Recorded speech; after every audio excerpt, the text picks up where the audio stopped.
Let's kind of talk about your statement here. You start out, my deepest, sincerest apologies and condolences. This tragedy should not have happened. What do you mean by that, that this should not have happened? The circumstances that arose that day, I mean, we shouldn't have even been in that situation. It was an accident. I didn't do it on purpose. What happened that day? Tell me about that day.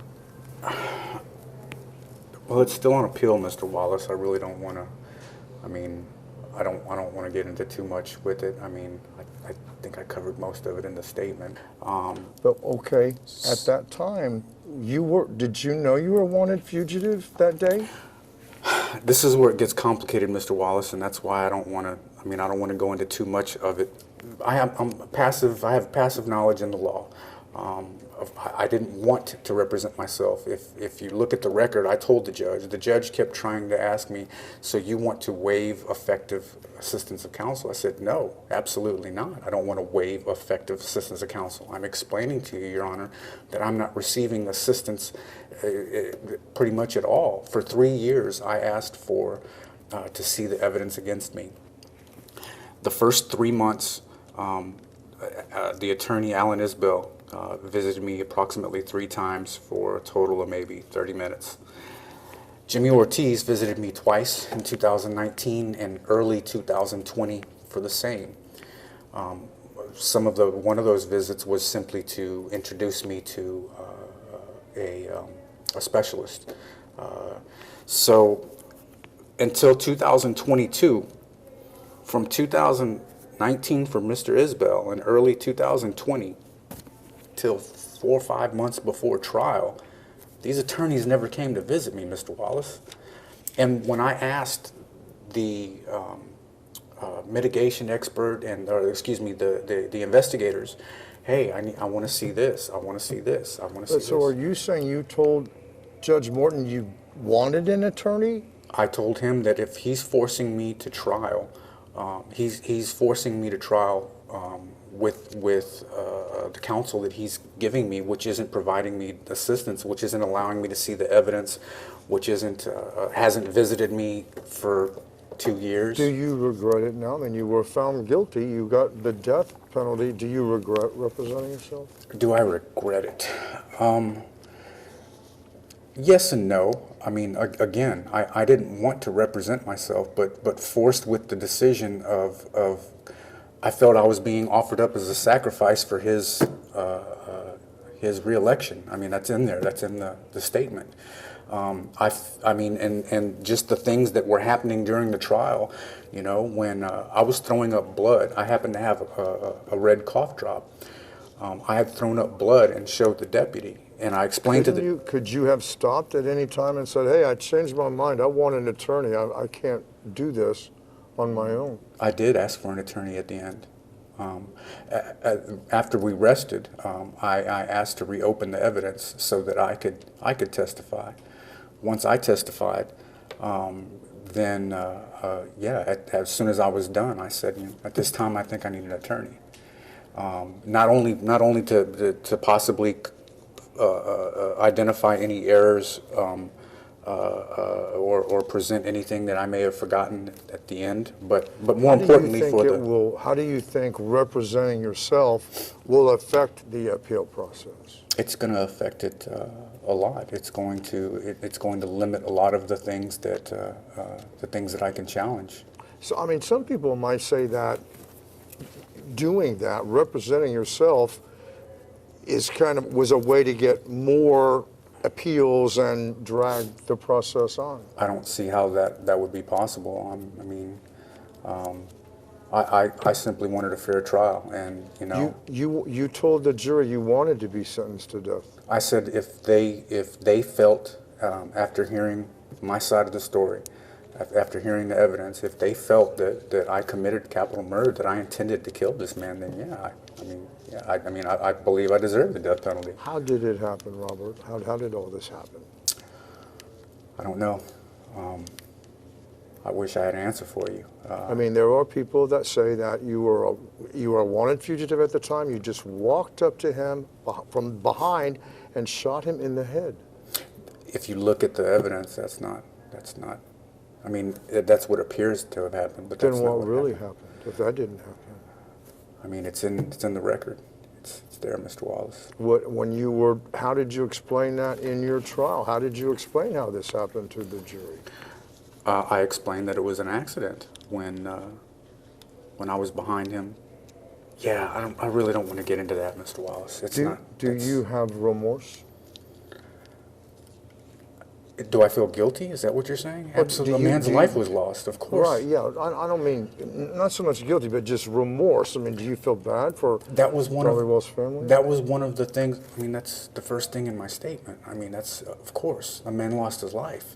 That was one of the things that my attorneys and I got into it over, is they were saying, well, you know, some people, they're going to want you to show remorse. The only people I need to show remorse to is the Dhaliwal family. What would they're the only people, they're the ones that have lost here.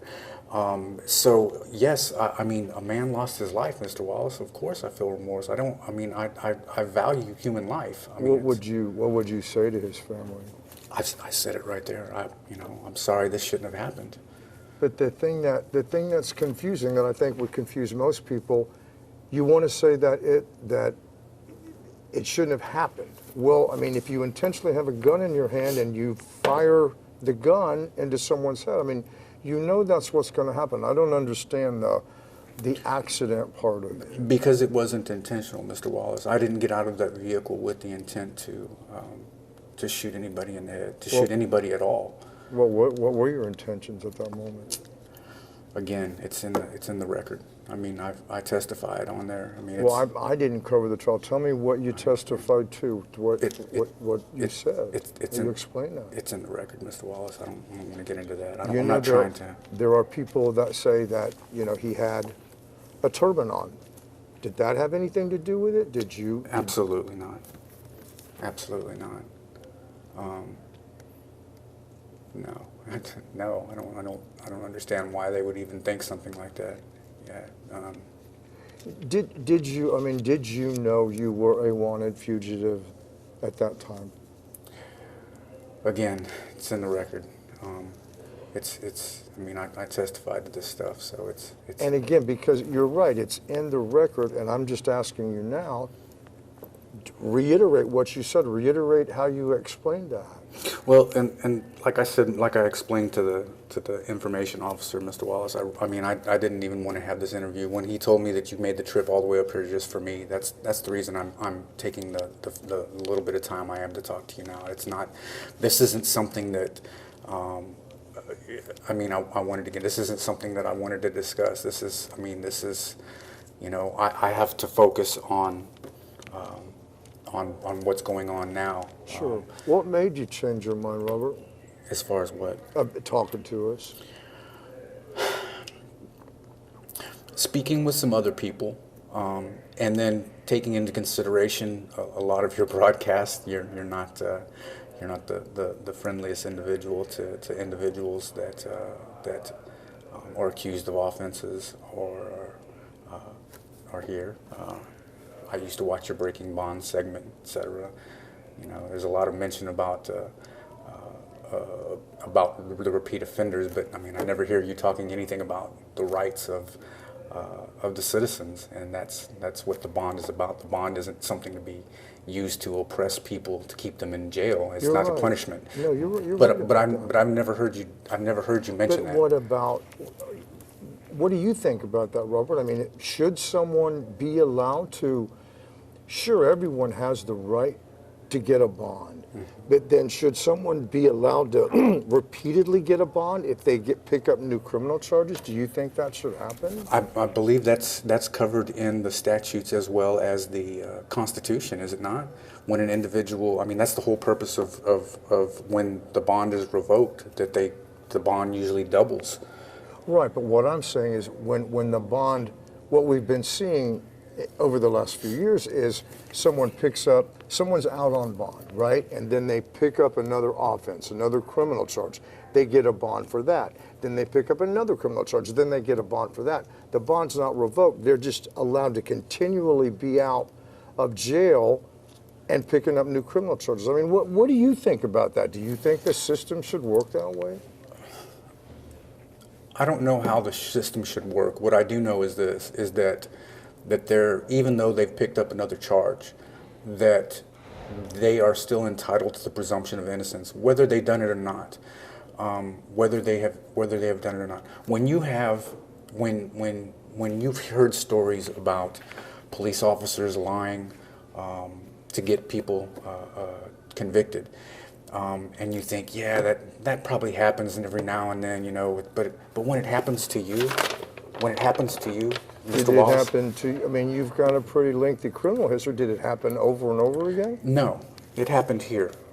But I mean, you have kidnapping convictions in your past. I mean, did you ever kidnap somebody? They said I kidnapped my son at my own house, Mr. Wallace, where he lived.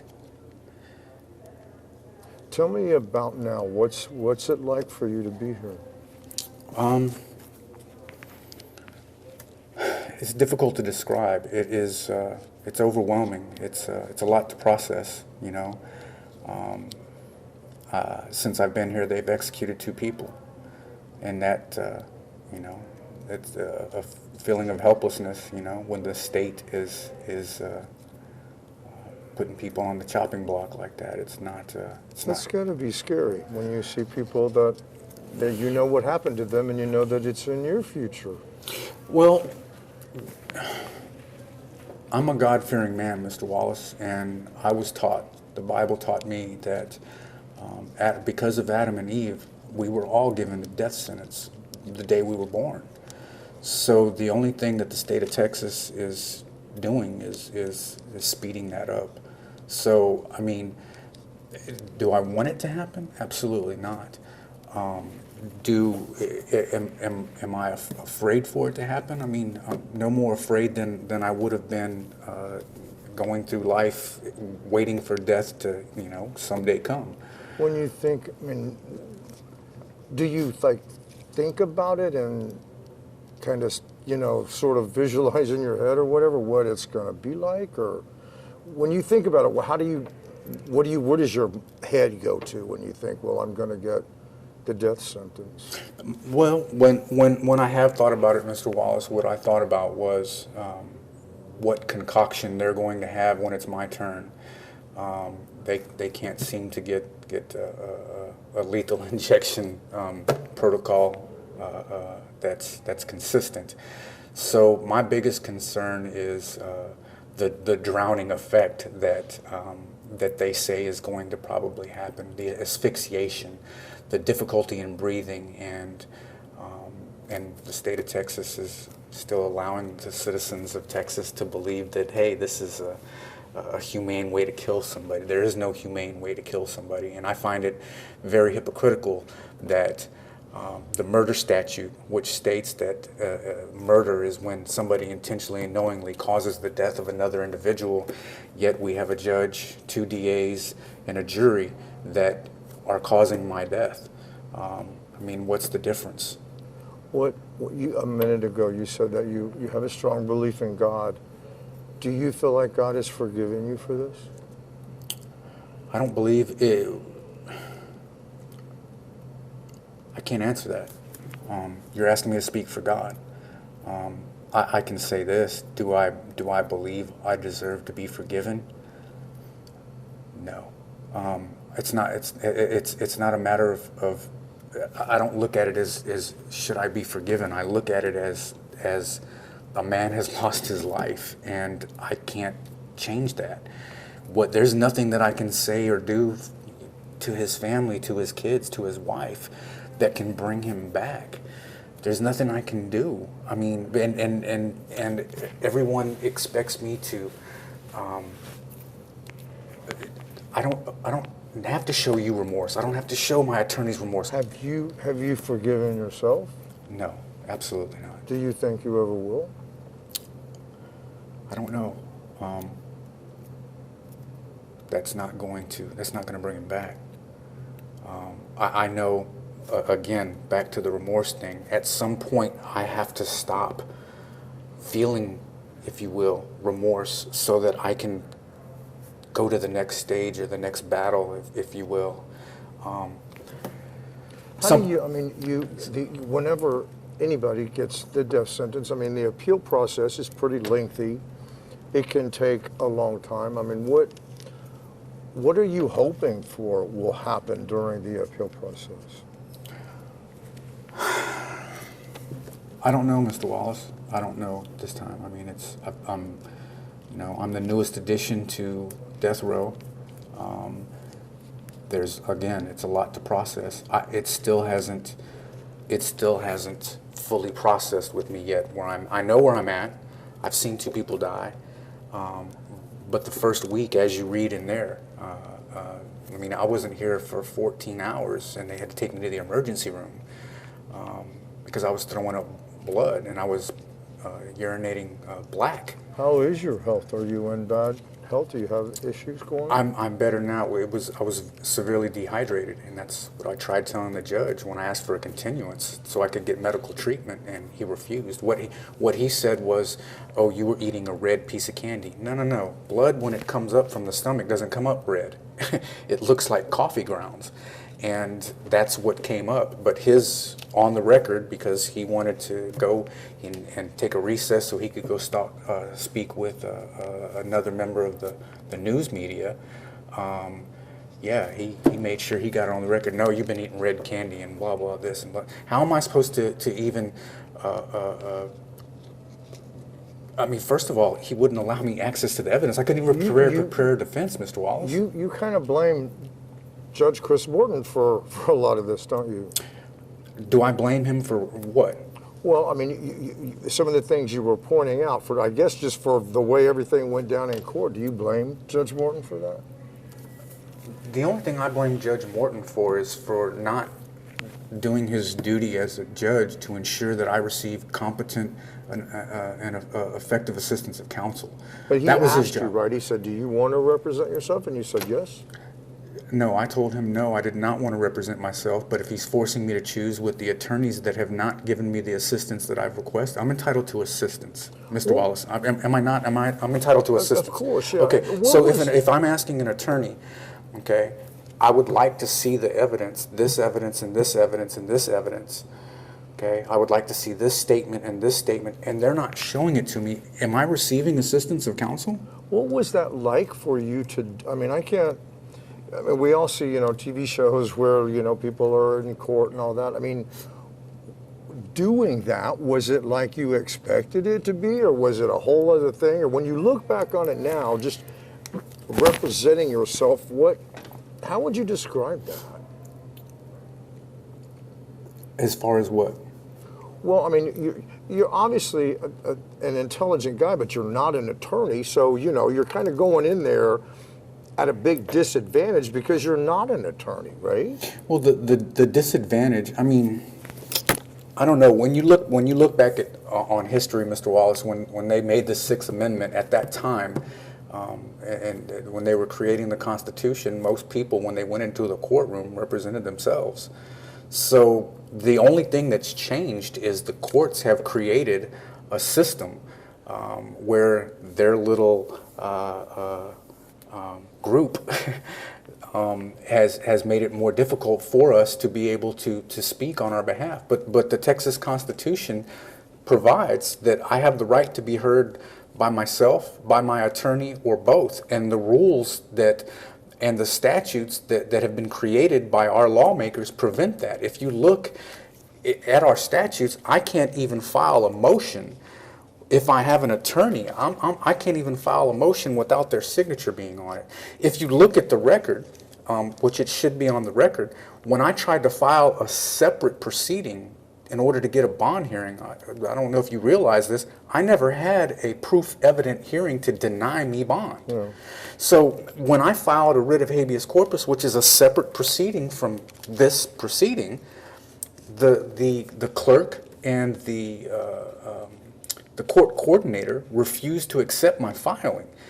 When I filed a writ of mandamus to force them to file it, to accept it, and the court to accept it and file it, it was denied without written order. So when you ask, how was it? It was a continuation of what happened in 2002, Mr. Wallace. The state of Texas does not, yeah, they have these laws in place and they have these rules in place, but when it comes to an individual exercising those rights that we're supposed to have, Texas isn't trying to hear it. Texas Were you surprised? Were you surprised at the guilty verdict or no? No, I was not. I knew that when I asked my attorneys, what is the defense, what is my defense? And they told me my defense was to not get the death penalty. And I said, well, that's not a defense. And, you know, I have letters explaining to Mr. Isbell, where Mr. Isbell's explaining to me, well, hey, I know you believe that we're spending most of our time on mitigation and what, there was no time spent on my guilt innocence, Mr. Wallace. And that's why I ended up doing what I did. Because should you have gotten the death penalty?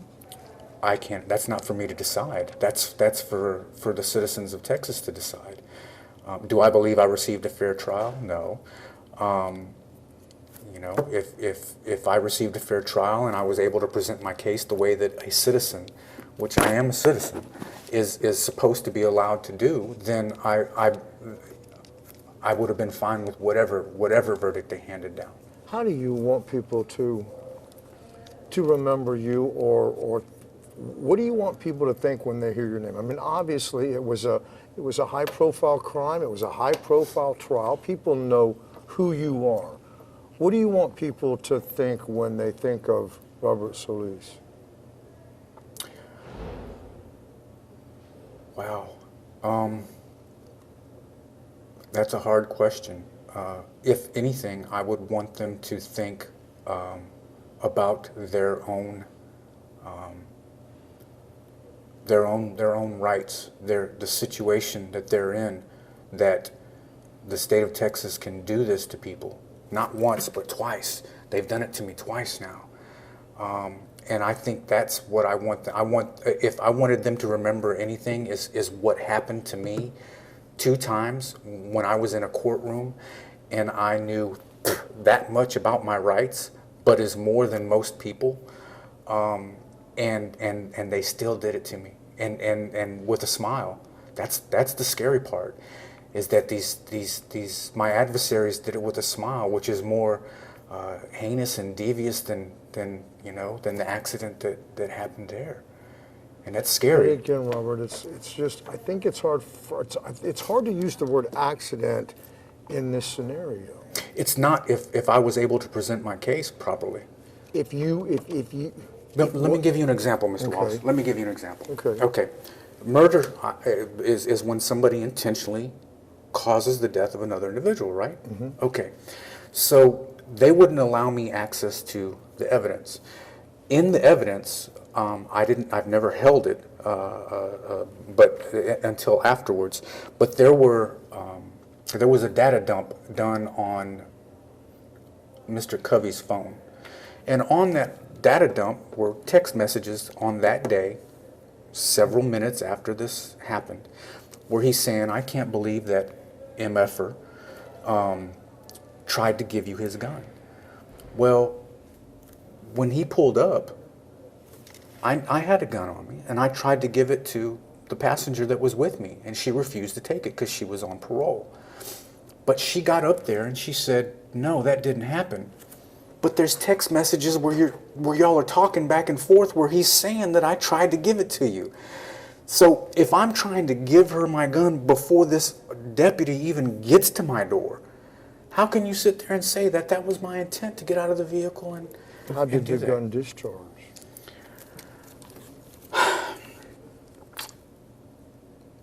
I want to wait to see how this turns out, Mr. Wallace. I believe I covered that in my testimony. But again, when you're asking, one of the reasons that I didn't want to have this conversation is because I knew you would ask questions about, and it's bringing up. Yeah, and I would know the answer if I sat through the trial, but I didn't cover the trial, so I've got very little knowledge of the trial itself. And I do. Look, I want you to know, Robert, I appreciate the fact that you did take the time to talk to us. And before we wrap it up, I want to give you the opportunity to say whatever you want, okay? Whatever you want about anything, now's your chance to just say whatever you want to. I wouldn't know what to say. I mean, other than to his family, to his wife, and to his children. Again, I apologize. I'm sorry that this happened. It wasn't supposed to happen. And I assume that if you could, you would take it back. Absolutely. What's a typical day like here for you? Like, what do you do all day? Well, you've come at a time where they're shaking everything down. But normally we're locked up 23 hours a day, except for when you go to recreation, which you're allowed out 2 hours a week. 2 hours a day, 3 times a week. You're allowed to go outside once. It's my understanding that I guess before COVID, we were allowed to go outside twice a week. Do you interact with other death row inmates? The only interaction is speaking. I mean, everywhere you go, you're handcuffed. Your hands behind your back. I mean, is there? And excuse my ignorance. I mean, I don't know how the setup would be, but how does that work? Are you like in a big room together sometimes, or how are you ever sort of in an instance where you can't talk to each other? I mean, there's 14 cells in a section. I mean, you have a pod, which I believe has like 84 cells, and there's approximately, I think there's 14 on each section. So you could talk to other inmates like through the cell. Right. There's the window is there. Well, excuse me, not a window. The door has 2 strips about this big of this type of material. What do you all talk about? For the first 2 weeks, I mean, I wasn't talking about anything. I was still recovering from the bleeding ulcer. But I mean, they talk about a number of things. I mean, they talk about things they hear on the radio, talk about their cases. They talk about, It must be, I mean, I can't imagine, you're talking about, I mean, the one thing, and I hate to say this, Robert, but the one thing that you all have in common is that you're facing a death sentence. I mean, that must be kind of morbid and depressing to, you know what I'm saying, when you're sitting around and all the people around you know that, well, I mean, we're all going to die, obviously, but you know what I'm saying? It's, you all are going to meet the same fate, barring anything unforeseen. yes. But I mean, where I'm at. They actually have me on the death watch section, which is where the individuals that receive an execution date are placed. It's I'm under a camera, just like I was in the Harris County Jail for 3 years. So they have me under observation to make sure that I mean, for my safety, I guess, to make sure that I'm not going to, try to kill myself. Do you already have a date? No. They'll be. I'm pretty sure they'll be moving me shortly. Like I said, it's because I'm new. I just got a death sentence, and they want to make sure that it's pretty much for my safety. But yeah, they'll be moving me shortly. Do you? I mean, you don't have to answer this if you don't want to, but do you ever think about taking your own life or ending it all because of this? That would be a coward's way out. Have I thought about it? Yes. Do I intend on doing it? No. There's too many things I still have to accomplish, and I should be able to accomplish those things within the time before it's my time and the needle goes in my arm. Do you know when you'll get a date? Like, do you know the process as far as, will it be 6 months from now, a year from now, or do you know how that works? Well, you have the direct appeal. Once the direct appeal is over, I believe I have a right to file a writ of certiorari to the Court of Criminal Appeals of Texas. From there, I believe I can go to the Supreme Court with a writ of certiorari. From that point, I can file an 11071, which is a writ of habeas corpus. Then I can go with a 2254 with the federal level, and then I can have that appealed to the Fifth Circuit. And then I can have that, if I get a certificate of appealability, I can go, I guess, higher to the Supreme Court. You're probably looking at least, what, an 8 to 12 year period, would you say, for all, for all the appeals to to go through and for all these courts to look at depends. it? I mean, it depends. It depends on if there's any relief at that point. Right. You know, but yes, I would. I mean, 8 to 12. Yeah, probably. Wouldn't you say that the soonest that your appeal process would be exhausted would be about 8 years? That's if it, you know, that, like you said, I mean, things could come up. You could be granted a new trial. I mean, all kinds of things could happen.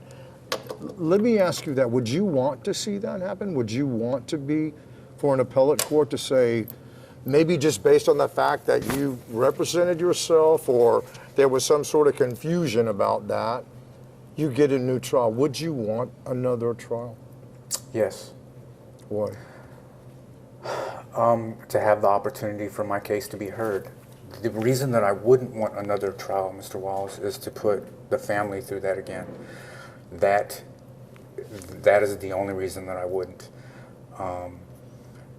But yes, I mean, it's not, to me, it's not another trial. To me, it's my fair trial. If you were granted a new trial, you would have representation then? You wouldn't? I would hope so.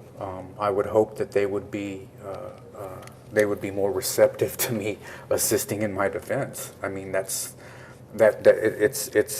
the statutes, the way that, like I said, the Texas statutes provide for representation. The Sixth Amendment provides for assistance of counsel. There's a difference. There's a difference between you going in there and speaking for me with you presenting your defense as opposed to me assisting or you assisting me with my defense. There's a big difference, and the statutes prevent that. When you look at your life and you look at everything, okay, like you look at everything that you've been through, is there something that you would want to come out of everything that you've gone through? I don't understand the question. Well, like, I don't know if there's a lesson to be learned in all of this, but is there something that you would want something to change because of your situation and everything that you've gone through?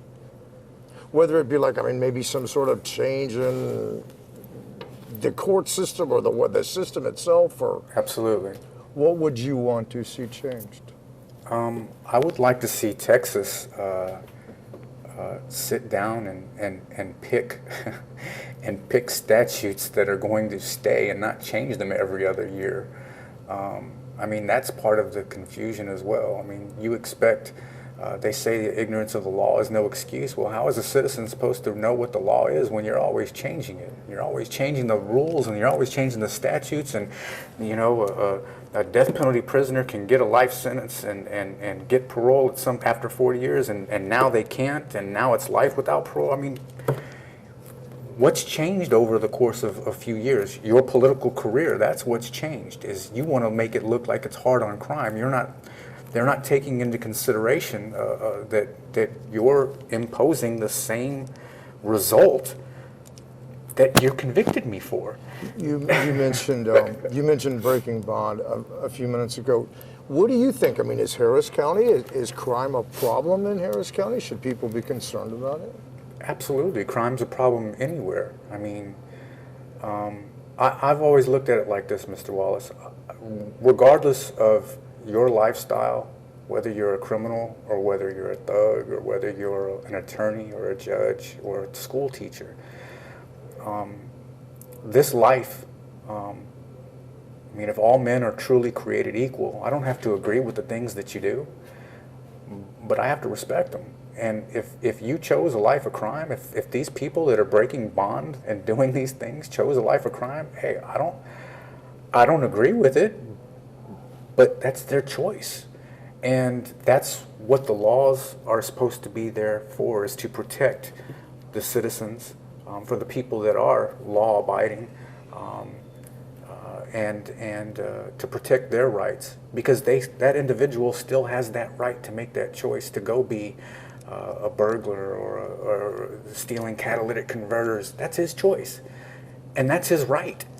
And the people that fight for our country, that's the rights that they're fighting for, is for him to have that right to do that, to make that choice. It's his choice. You said a minute ago, and I totally respect you for this, you said that killing yourself is the coward's way out.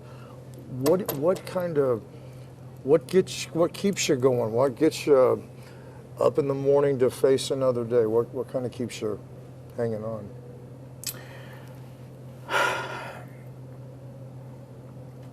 The fact that that if this can happen to me,